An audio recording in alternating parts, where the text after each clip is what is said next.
I was tenured at Stanford and a bunch of things, but wow, like certain aspects of my life are still challenging. I had, those three deaths plus, this was some years ago, unrelated to the recent events. I, had a really important relationship end, just like end after a lot of years of really slogging it out and trying to make it work. And, failure is not something I'm used to. In fact, a friend of this woman, I was at a retreat and we were talking about it, and I was really distraught about the end of the relationship. And she said, "You're not used to failing, are you?"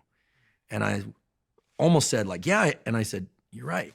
You're right. I've been successful in career and a relationship that we were both really invested in, and we just didn't have the skills. I made my mistakes, she made hers, but we really, really fought hard, and it didn't work out." And I was like, wow, like, okay, I had a failure, like a legitimate failure.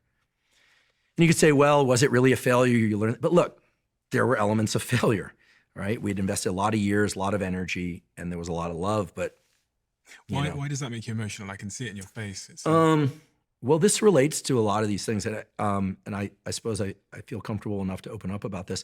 I think that, some people might have the perception that I'm like extremely self-interested. I've had things thrown at me like he's a narcissist or what, or worse, like I've had many, but I have one particular major challenge that I still strive to overcome.